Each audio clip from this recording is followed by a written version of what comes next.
Soil system of India. कल वो शाम का लड़का मिला, वो बोल रहा ना सर थोड़ा हॉट वीडियो बने। फिर कुछ देर के बाद वो सामने वाला जो बगल वाला एक लड़का है वो बोला हॉट नहीं बोला है सर, शॉर्ट बोल रहा है थोड़ा टोटल।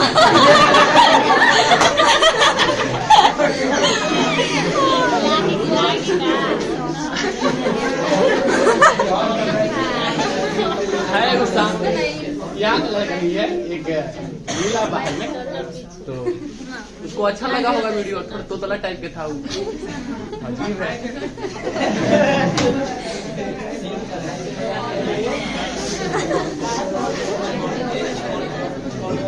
देखिए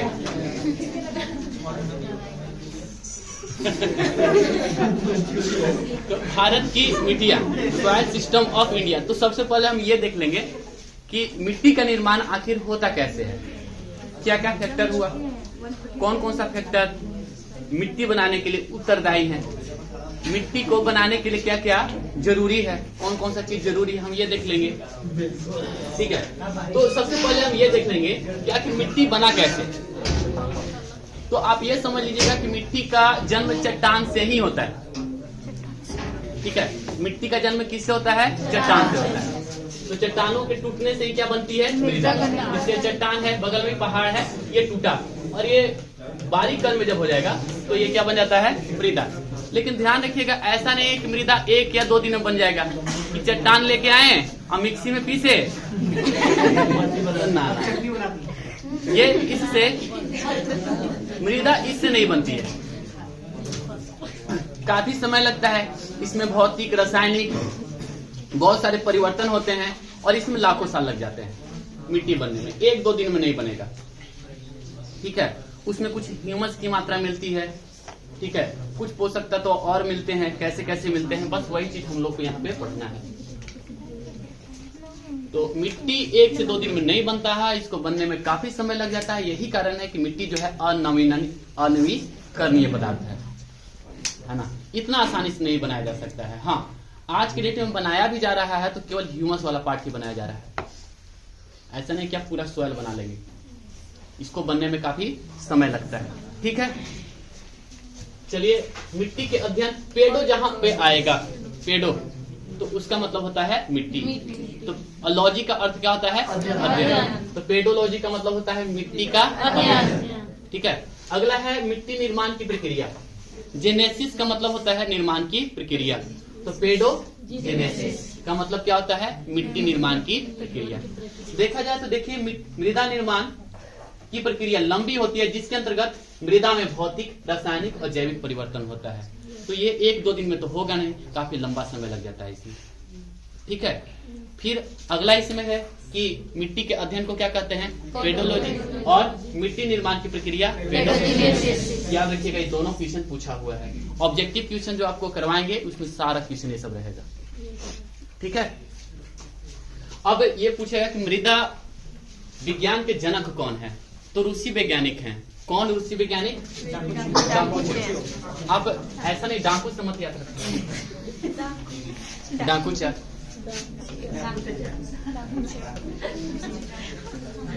डाकुचा, डाकुचा, तो डाकुचा। ठीक है, डाकुचेव है एक्चुअली। अब डाकुचा याद रखो, नहीं याद रहेगा कि मृदा का निर्माण कौन किए हैं, मृदा विज्ञान के जनक कौन है? डाकुचा। ठीक है, डाकुचा ही याद रखो ना, काफी है, ऑप्शन से तो छट ही जाएगा।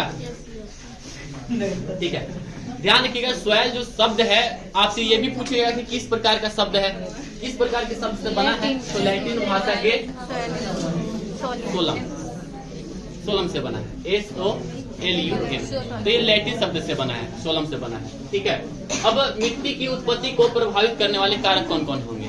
कुछ सक्रिय कारक होंगे, असक्रिय कारक, है ना। तो मिट्टी के निर्माण करने के लिए कुछ सक्रिय कारक और कुछ असक्रिय कारक हैं। तो सबसे पहले हम लोग यही पढ़ लेंगे कि मिट्टी के निर्माण के लिए कौन कौन सक्रिय कारक होंगे। तो सक्रिय कारक में कौन? तो जो एनी टाइम, है ना, मिट्टी के संपर्क में रहे, जैसे जलवायु हो गया। ठीक है, और जलवायु में क्या क्या हो जाएगा सर? तो पहले तो तापमान हो जाएगा और वर्षा हो जाएगा। अभी दोनों को समझते हैं कि मिट्टी की उत्पत्ति को प्रभावित करने वाले कारक। ठीक है, कौन कौन होंगे? एक कुछ सक्रिय कारक और कुछ असक्रिय कारक। सक्रिय कारक में क्या हो गया? जलवायु। ठीक है, तो पहला है जलवायु। जलवायु में क्या क्या? तापमान। तो एक हो जाएगा तापमान और एक हो जाएगा वर्षा। अब समझना कि तापमान कैसे प्रभावित करता है। जैसे जैसे टेम्परेचर बढ़ेगा, अब टेम्परेचर बढ़ने का मतलब ये नहीं हो जाता कि 100 डिग्री सेंटीग्रेड, है ना। हमारे यहाँ जो पृथ्वी का औसत टेम्परेचर है, तो ध्यान रखिएगा, टेम्परेचर बढ़ेगा तो धीरे धीरे क्या होगा? जीवाणु क्या होगा? धीरे धीरे सक्रिय होंगे कि निष्क्रिय होंगे? सक्रिय होंगे। जैसे जैसे टेम्परेचर बढ़ेगा वैसे वैसे जीवाणु और सक्रिय होते जाएंगे। ठीक है, और जीवाणु जब सक्रिय होगा तो क्या करेगा? जीव जंतुओं का अवशेष है, पेड़ पौधों का अवशेष है, तो क्या करेगा? उसको अपघटित कर देगा। क्लियर है ना? अपघटित करेगा। तो जितने ज्यादा जीवाणु एक्टिव होगा उतना ही ज्यादा मिट्टी का निर्माण तेजी से होगा, उसमें ह्यूमस की मात्रा बढ़ेगी। ठीक है, तो देखिए यहाँ पे तापमान कैसे प्रभावित करता है। तापमान अधिक तो जीवाणु सक्रिय होते हैं, जिस कारण से जैव पदार्थों का अपघटन तेजी से होता है, और इसी को कहते हैं हम लोग ह्यूमस। क्लियर है? और टेम्परेचर जैसे जैसे कम होते जाएगा वैसे वैसे जीवाणु जो है क्या होंगे? कम सक्रिय होंगे, यानी कि ह्यूमस की मात्रा उसमें कम होगी। और जहां पे एकदम ठंडा प्रदेश है वहां पे जीवाणु पूरी तरह से निष्क्रिय हो जाते हैं। जैसे आप फ्रिज में ही देख लो ना, आप कोई भी पदार्थ रख देते हैं तो ज्यादा दिन तक टिकता है। इसके पीछे रीजन क्या है? जीवाणु उसमें क्या होते हैं? 4 डिग्री सेंटीग्रेड पर जीवाणु क्या हो जाते हैं? निष्क्रिय हो जाते हैं। और यही कारण है कि हम फ्रिज में कुछ भी रख देते हैं, जैसे टमाटर वगैरह हो, तो ज्यादा दिन तक टिकते हैं। तो यहाँ पे जैसे जैसे टेम्परेचर कम होते जाएगा, है ना, वैसे वैसे, और टेम्परेचर जैसे जैसे टेम्परेचर कम होते जाएगा ह्यूमस की मात्रा कम होते जाएगी। और अगर टेम्परेचर बहुत कम हो गया तो ऐसी स्थिति में ह्यूमस की मात्रा बहुत कम हो जाएगी। और ऐसी स्थिति में ध्यान रखिएगा, फिर ह्यूमस बनेगा ही नहीं, ऐसी स्थिति में अम्ल बनेगा। वो जो बहुत कम तापमान हो जाएगा तो जीवाणु निष्क्रिय हो जाते हैं, जिस कारण वे जैव पदार्थों का अपघटन नहीं करते हैं, जिस कारण से ह्यूमस अम्ल बनता है, एसिड बनेगा, है ना, ह्यूमस अम्ल बनेगा। ये चीज क्लियर हुआ आप लोगों को? चलिए आगे देखते हैं। वर्षा। वर्षा कैसे प्रभावित करता है मिट्टी को? एकदम सीधे डायरेक्ट प्रभावित करेगा। इसका मतलब ये हुआ कि जिस क्षेत्र का टेम्परेचर, ये एक तो देख लिया, पहला देख लिया, क्या देख लिया? तापमान।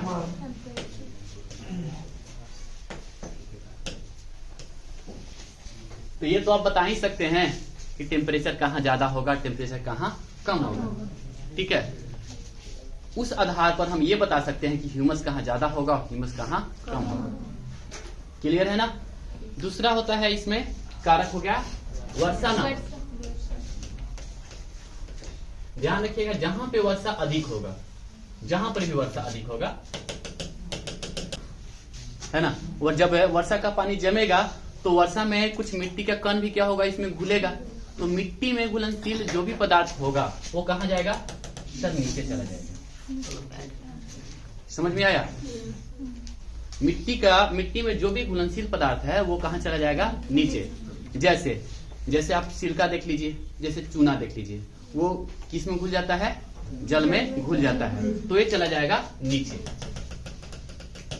ठीक है, तो नीचे क्या चला गया? तो नीचे चला गया सिरका और चला गया चूना, और ऊपर क्या बच गया?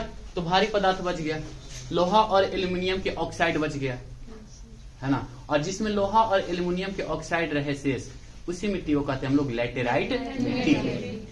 और ये लैटेराइट मिट्टी आपको कहना मतलब ये हुआ कि जहाँ पे पर्वतीय क्षेत्र हो, है ना, जहाँ पे पर्वतीय क्षेत्र हो और खूब बारिश हो, तो जब खूब बारिश होगा तो निश्चित तौर पर जितने भी घुलनशील पदार्थ है वो कहाँ चला जाएगा? नीचे चला जाएगा, और बचेगा ऊपर क्या? भारी कण ऊपर बच जाएंगे। परिणाम स्वरूप क्या होगा? जो मिट्टी का निर्माण होगा वो लैटेराइट मिट्टी होगा। बोलिए, इतना समझ में आया? अच्छा, बहुत ज्यादा बारिश होगी तो निश्चित तौर पर ह्यूमस की मात्रा भी बढ़ जाएगी।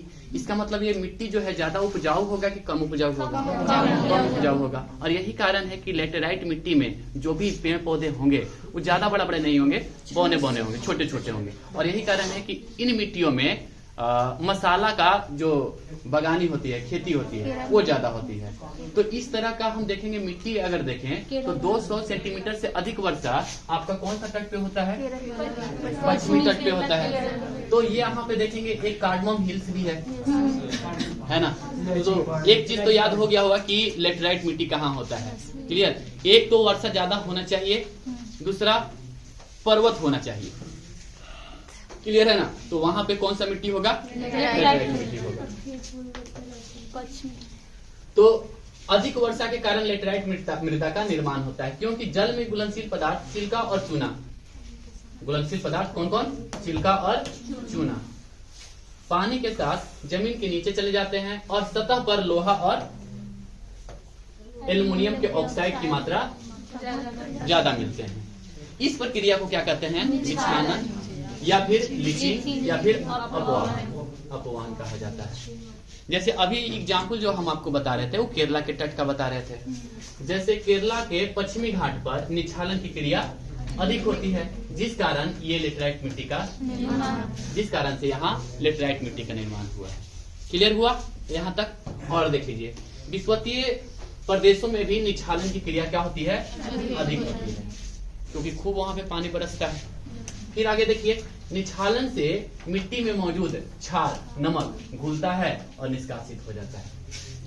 देखिए होता क्या है कि बाय द वे यहाँ खूब बारिश हुआ, ढलान पे है, तो बारिश होगा तो निश्चित तौर पर उस मिट्टी में क्या होगा कि वो नमक जो है जो मिट्टी में मौजूद है वो क्या हो जाएगा? वो घुलेगा और क्या हो जाएगा? उसके साथ बह भी जाएगा। तो ये मिट्टी के लिए तो अच्छा भी हो गया। चलिए, जहां कम मात्रा में वर्षा होती है, अब ये तो हुआ कि जहाँ पे अधिक मात्रा में वर्षा हो, और जहाँ पे कम मात्रा में वर्षा होगी वहां पे क्या होगा सर? तो यहाँ पे ये जो चूना है, चूना और सिलिका, ये नीचे जाएगा क्या? नहीं जाएगा। ये कहाँ रहेगा? ऊपर ही रहेगा। क्लियर हुआ? ध्यान रखिएगा, जहाँ पे कम बारिश होती है वहां की मिट्टियों में NPK की मात्रा ज्यादा होती है। किसकी मात्रा? NPK, nitrogen, phosphorus, potassium. तो इस प्रकार की, और ये तीनों के तीनों जो है वो किसके लिए उपयोगी हो जाता है? पेड़ पौधों के लिए काफी उपयोगी हो जाता है। न ज्यादा बारिश है न कम बारिश है, तो इसमें क्या क्या पाई जाती है? NPK। लेकिन हमारे यहाँ की एक समस्या ये है कि हमारे यहाँ की मिट्टी में फास्फोरस की मात्रा कम होती है। रीजन क्या है कम होने का? तो कम होने के पीछे रीजन है बहुत ज्यादा पानी बरसना। पानी बरसा तो पानी में ये पोटेशियम घुला और निकल गया, हाँ सॉरी, फास्फोरस घुला निकल गया। तो हमारे यहाँ की मिट्टी में किसकी कमी होती है? फास्फोरस की कमी होती है। जनरली आपसे पूछ भी सकता है कि NPK का अनुपात क्या होना चाहिए? तो 4:2:1 होना चाहिए। मिट्टी में NPK का अनुपात कितना होना चाहिए? 4। तो ये मिट्टी जो एकदम झकास है, सॉलिड मिट्टी है। क्लियर हुआ यहाँ तक? आगे चले। क्योंकि वर्षा के कारण फास्फोरस मृदा से बहकर चली जाती है, लेकिन शुष्क प्रदेश में फास्फोरस की मात्रा क्या होगी? अधिक होगी। जहाँ पे वर्षा होगी ही नहीं, एकदम में नहीं होगी, वहां पे फास्फोरस की भी मात्रा क्या होगी? अधिक होगी। बताइए यहाँ तक समझ में आ गया आप लोगों को? कोई दिक्कत नहीं? चलिए आगे। अब देखते हैं शुष्क प्रदेश में। शुष्क प्रदेश में होगा क्या कि आप केशिका समझते हैं आप लोग? ठीक है, वाष्पीकरण अधिक होगा, तो जब वाष्पीकरण होगा है ना, तो केशिका क्रिया शुरू हो जाएगी, यानी कि जो भी नीचे वाला जल होगा वो कहाँ आने लगेगा? ऊपर की ओर आने लगेगा, जिस कारण अच्छा ही बताइए उस जल में घुल के क्या आने लगेगा? ऊपर चूना भी आने लगेगा, और पूरा का पूरा नीचे वाला जो चूना है कहाँ चला जाएगा? ऊपर आके एक परत बना लेगी, जिस कारण से मृदा जो है अनुपजाऊ हो जाएगा। तो जहाँ पे एकदम में बारिश नहीं होती है वहां की क्रिया ये है। जहाँ पे बहुत ज्यादा बारिश हुआ वहां पे क्रिया देख रहे हैं लीचिंग हो जा रही है। तो ज्यादा पानी भी नहीं बरसना है और ऐसा नहीं कि एकदम शुष्क रहना है। अगर शुष्क रहेगा एकदम तो क्या हो जाएगा? ऊपर क्या आ जाएगा? लीचिंग सॉरी केशिका क्रिया शुरू हो जाएगा, जिस कारण से चूना भी साथ में भूमि पर आकर बिछ जाती है और भूमि को अनुपजाऊ बना देती है। बताइए यहाँ तक समझ में आ गया? अब थोड़ा सा और देख लीजिएगा। ऐसे क्षेत्र जहां तापमान और वर्षा दोनों बहुत ज्यादा हो, तापमान भी अधिक है वर्षा भी अधिक है। तो तापमान अधिक है तो निश्चित तौर पर ह्यूमस तो बनेगा, सॉरी जीवाणु तो एक्टिव रहेगा, ठीक है। और चूंकि पानी इसको मिला तो निश्चित तौर पर पेड़ पौधे जीव जंतुओं का अवशेष उसमें सड़ेगा, ह्यूमस बनेगा। लेकिन ध्यान रखिए टेम्परेचर भी अधिक है, वर्षा भी अधिक है, परिणाम स्वरूप क्या होगा सर, ह्यूमस बनेगा लेकिन तुरंत नष्ट भी हो जाएगा।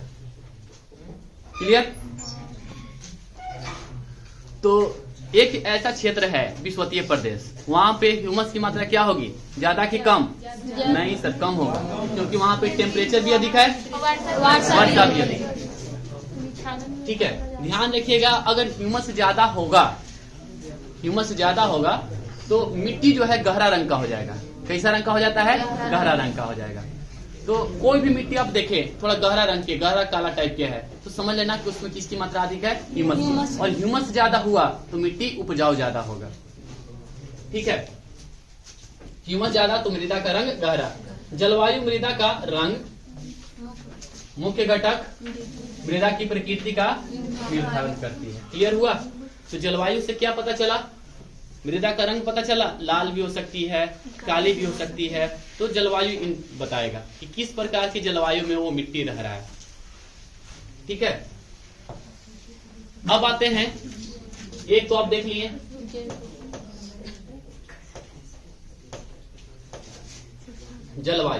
जलवायु में दो चीज देखें, एक देखें तापमान और एक देखें अम्लता। अब देख लेते हैं जैव पदार्थ। जैव पदार्थ में एक मृत हो जाएगा और एक जीवित होगा। मृत पदार्थ में क्या होगा, तो मृत पदार्थ में हो जाएगा पेड़ पौधे का अवशेष और जीव जंतुओं का अवशेष। वो किस में मिलेगा, मिट्टी में मिलेगा, ठीक है। जैसे ही मिट्टी में मिलेगा टेम्परेचर बढ़ेगा, जीवाणु एक्टिव होंगे और जितने भी ये पेड़ पौधे और जीव जंतुओं का अवशेष है उसका क्या कर देगा, ये अपघटन कर देगा और अपघटन करके क्या बनाएगा, ह्यूमस बनाएगा। क्लियर है ना? ह्यूमस जितने ज्यादा बनेगा उतना ही ज्यादा मिट्टी उपजाऊ होगी। जीवित में क्या हो गया, जीवाणु। यह पेड़ पौधे और जानवरों के अवशेष को अपघटित करता है जिस कारण से ह्यूमस बनती है, जिससे मृदा का रंग क्या हो जाता है, गहरा हो जाता है तथा मृदा की उत्पादकता बढ़ जाती है। ह्यूमस शीर्ष मृदा पर, कहां पे सर, ये देखिए आगे चल के पूरा इसके बारे में हमको बताना है। ये है ए होरिजोन, ये हो गया बी होरिजोन, सी होरिजोन और बेड रॉक, ये बेड रॉक हो गया। तो ए होरिजोन, बी होरिजोन और सी होरिजोन तीन पार्ट में बटा हुआ है। सबसे ऊपरी जो मृदा है उसको कहते हैं ए होरिजोन, है ना। तो ह्यूमस किस भाग में होगा, ए में होगा कि बी में होगा कि सी में होगा, तो ए में होगा। तो ए होरिजोन में आपका क्या होगा, ह्यूमस होगा। क्लियर है ना यहां तक?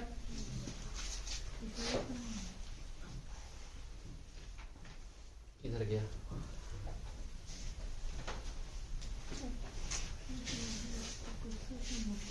ह्यूमस शीर्ष मृदा में गहरे रंग के जैविक पदार्थ को कहते हैं, ठीक है।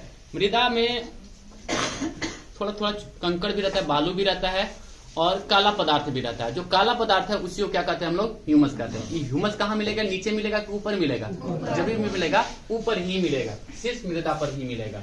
ह्यूमस ऊपरी मृदा की परत, रेत, गाद, चिकनी मिट्टी, टूटे हुए कार्बनिक पदार्थ के संयोजक होता है। क्लियर हुआ यहां तक? मृदा की एक ए संस्तर मतलब समझ रहे हैं ना, सबसे ऊपरी वाला भाग, या फिर ए क्षितिज भी कहते हैं।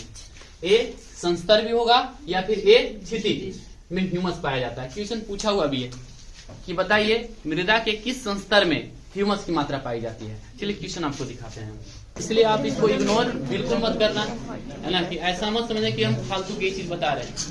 सारा question A to Z line by line question पूछा हुआ है, ठीक है। तो शायद आपको समझ में आ गया होगा। सक्रिय तत्व तो समझ में आ गया। अब हम देख लेते हैं असक्रिय तत्व, ठीक है। तो असक्रिय तत्वों में कौन कौन होंगे, तो पहला तो हो गया पैतृक सेल। सवाल यह है कि जैसा सेल होगा, जिस प्रकार के सेल मतलब समझ रहे हैं ना, पत्थर, जिस प्रकार के पत्थर से बना है, मिट्टी बना है, निश्चित तौर पर उसमें उसी प्रकार का खनिज होगा। वो चट्टान जिस प्रकार का खनिज का है, निश्चित तौर पर उस मृदा में उस खनिज की मात्रा होगी, एकदम 100% होगी। ठीक है, जैसे एक यहाँ पे देखिए क्रिस्टीकृत चट्टान है। क्रिस्टीकृत चट्टान में क्या क्या मिलता है? फेरस मिलता है और एल्यूमिनियम की मात्रा बहुत अधिक मिलती है। तो इसका मतलब ये है कि इस चट्टान से जो भी मृदा बनी होगी उसमें किसकी मात्रा अधिक होगी? लोहा की मात्रा अधिक होगी, है कि नहीं? जिस कारण इन चट्टानों से बनने वाली मृदा में लोह की मात्रा ज्यादा होती है, और जिसमें इसकी मात्रा ज्यादा होगी वो लाल पीली मिट्टी हो जाएगी। कैसी मिट्टी हो जाएगी? लाल पीली मिट्टी हो जाएगी। क्रिस्टलीकृत चट्टानों से लाल पीली मृदा का निर्माण होती है, जिस कारण इसमें लोहे की मात्रा अधिक, तो लाल पीली मिट्टी इसको कहते हैं। ठीक है, आगे देख लेते हैं समय। समय भी बहुत बड़ा फैक्टर है कि किस मृदा को बनने में कितना ज्यादा समय लगा है। जितना ज्यादा मृदा को बनने में समय लगेगा वो मृदा उतना ही परिपक्व होगा। अच्छा, परिपक्व होगा इसका मतलब उसमें सारे पोषक तत्व मिलेंगे, है ना? तो मृदा निर्माण में जितना समय लगता है वे उतना ही अधिक परिपक्व होती है। इसमें मृदा के सारे महत्वपूर्ण घटक मौजूद होते हैं। इसमें अलग अलग रंग की परत बन जाती है जिसे मृदा परिच्छेदिका कहते हैं। ये आगे मृदा परिच्छेदिका क्या होता है 2 मिनट रुकिए, एक पूरा टॉपिक ही है। होता क्या है कि अगर आप यहाँ पर देखें बहुत दिन तक यहाँ से मृदा बह के नहीं गया है तो कुछ दूरी पर खोदेंगे ना तो कुछ दूसरा रंग के आएगा, फिर उसके नीचे फिर दूसरा रंग के आएगा, फिर उसके नीचे फिर दूसरा रंग के आएगा। इसी को कहते हैं हम लोग मृदा परिच्छेदिका, यानी कि अलग अलग रंग में आएगा। नीचे खोदते जाइए अलग अलग रंग में मिलते जाएगा।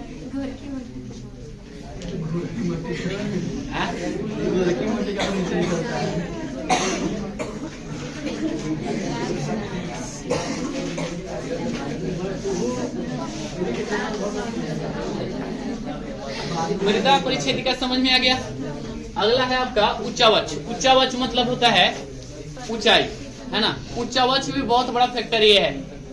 पहला है पर्वत का ढाल और दूसरा है घाटी। अच्छा, पर्वत का ढाल यदि होता है, जहां पे पर्वत का ढाल होगा, ये पर्वत है, ढाल है, तो जहां पे पर्वत का ढाल होगा वहां पे मृदा की परत क्या होगी? पतली होगी। रीजन समझ में आया? पानी हो गया, पवन हो गया, मृदा की ऊपरी परत को उड़ा के लेके जाएगा। और जहां पे घाटी होगा, जहां पे घाटी होगा वहां पे मृदा की परत क्या होगी? काफी मोटी होगी। बोले समझ में आया? प्लेन, प्लेन मतलब समझ रहे हैं ना? समतल, समतल में भी मृदा की परत क्या होगी? मोटी ही होगी। तो क्लियर हुआ ये चीज? यानी कि उच्चावच का भी मृदा के बनने में योगदान है। देखिए, अगर पर्वत का ढाल है ना, तो वहां पे मृदा की परत क्या होगी? पतली। जहां पे घाटी है वहां पे मृदा की परत मोटी। और जहां पे प्लेन है, समतल है, जैसे हमारे यहाँ देख लीजिए समतल प्लेन है, गंगा का मैदान है, 600 मीटर नीचे तक जलोढ़ मृदा मिलेगी आपको। 600 मीटर नीचे तक खोदते चाहिए। ठीक है, मैदान, यहां पर मृदा की परत क्या होती है? अब आते हैं अवस्थिति। अवस्थिति को और ढंग से समझिए इसको।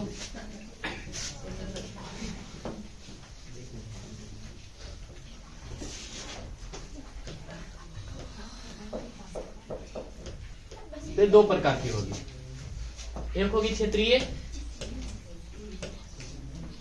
अवस्थिति के आधार पर, एक हो गया आपका क्षेत्रीय और एक हो गया अक्षेत्रीय। ठीक है, अगर ये पैतृक सेल है, पैतृक सेल समझ रहे हैं ना, जिससे मृदा का निर्माण हुआ है, चट्टान टूट फूट के बालू बले बनेगा, फिर उसमें ह्यूमस की मात्रा आएगी, है कि नहीं? तभी तो जाके कुछ लाखों सालों में किसका निर्माण होता है? कंप्लीट मृदा का निर्माण होता है। ठीक है, अब देखिए यहाँ पे अगर जस्ट यहीं पे टूटा और मृदा का निर्माण यहीं पे बन गया, यहीं पे बन गया,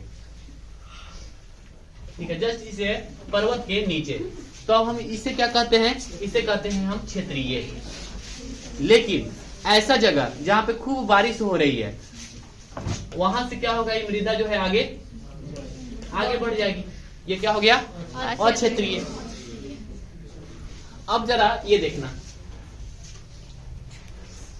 क्षेत्रीय मृदा, ऐसी मृदा जो अपने जनक चट्टान के पास ही काफी लंबे समय तक स्थिर रहते हैं, उसको क्या कहते हैं, क्षेत्रीय मृदा कहते हैं।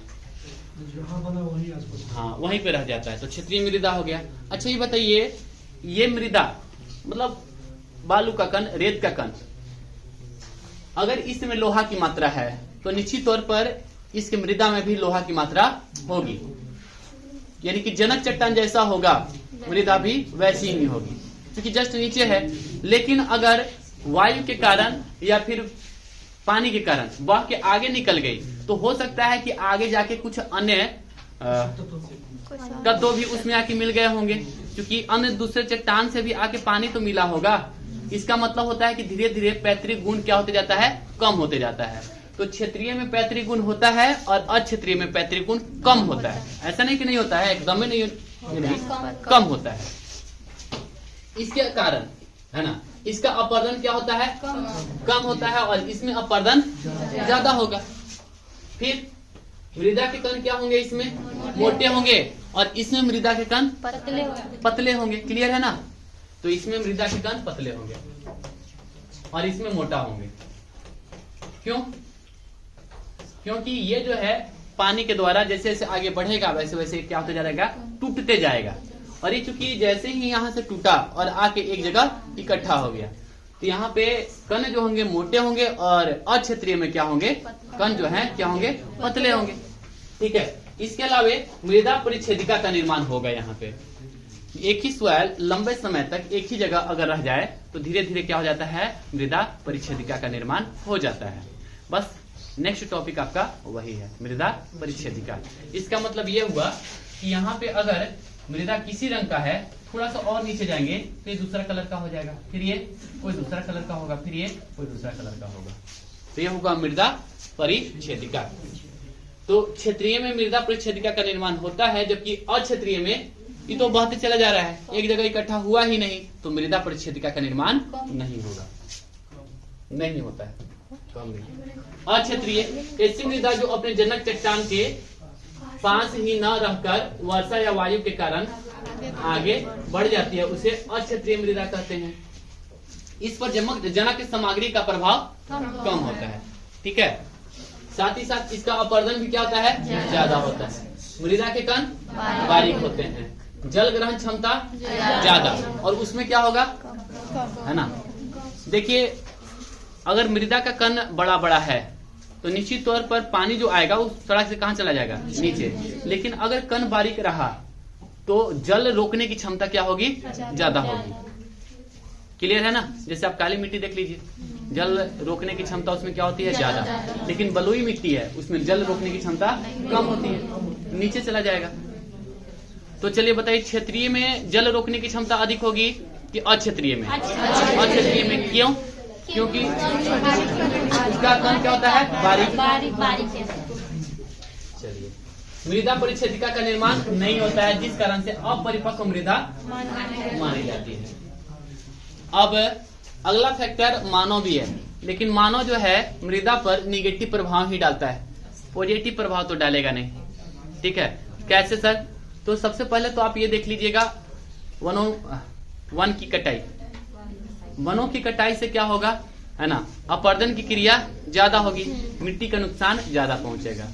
फिर अगर आप बहुत ज्यादा पशु चालन करते हैं तो ऐसी स्थिति में भी क्या होगा कि मृदा का क्या होगा, अपरदन हो जाएगा। क्योंकि अगर वहां से घास कबरेगा तो पानी आएगा तो क्या होगा, वो मिट्टी बहा के लेके जाएगा। फिर आप क्या करेंगे, यूरिया डालेंगे उसमें, तो यूरिया डालने से क्या होगा, एनपीके की मात्रा क्या हो जाती है, गड़बड़ा जाती है। ऐसे जनरली अगर प्राकृतिक है तो एनपीके की मात्रा 4:1 के अनुपात में रहती है।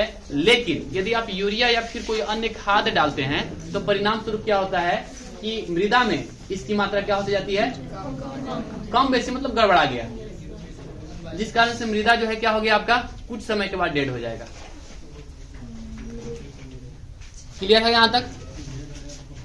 रासायनिक उर्वरक का उपयोग के कारण एनपीके का अनुपात बिगड़ जाता है, जिस कारण मृदा की गुणवत्ता प्रभावित होती है।